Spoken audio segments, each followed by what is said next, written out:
Hey everybody, just a quick video here today so that you have some notes on solving right triangles. Remember, to solve a triangle means that we find all of its sides and all of its angles. But in this case, we are just looking to solve for one side of the triangle.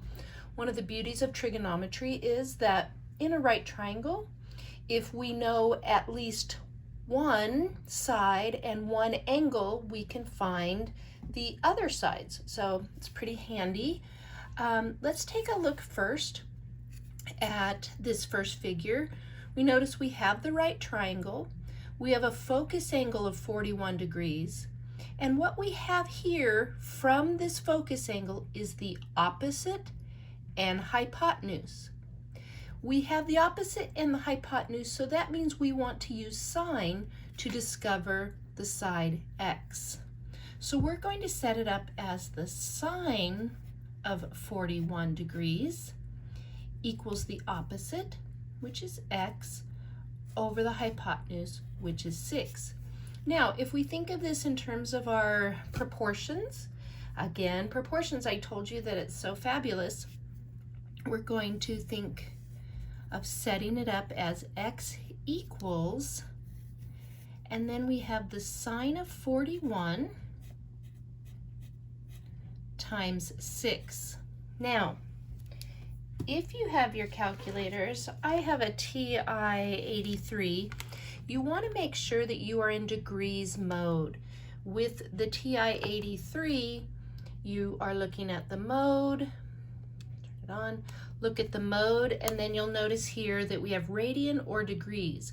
When you're working with trigonometry, we actually want it in degrees. So you will have to set that up on whatever calculator you are using. Now, here I want to know what the sine of 41 is. So I will clear this, and I'm going to take the sine of 41 degrees. Now, in this calculator, I can't remember on the Inspire, I don't have one at home.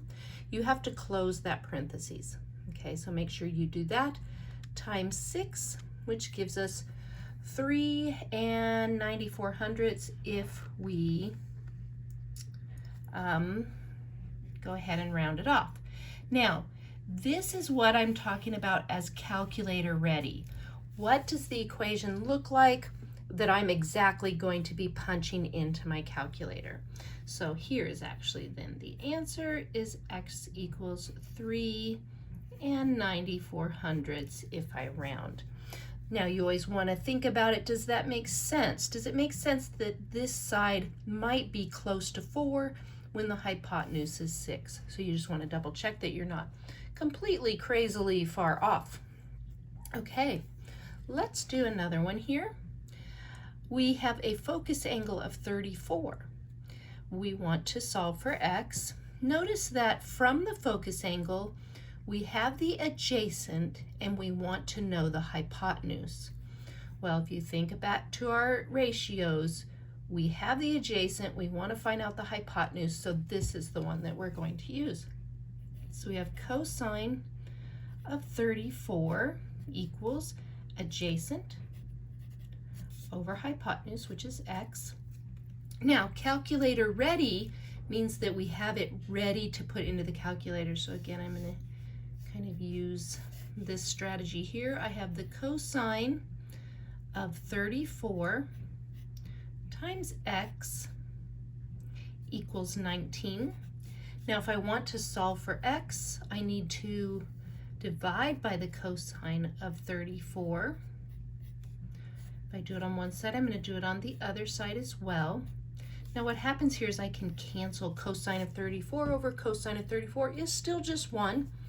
So that cancels out, and my calculator ready then is x equals 19 divided by the cosine of 34.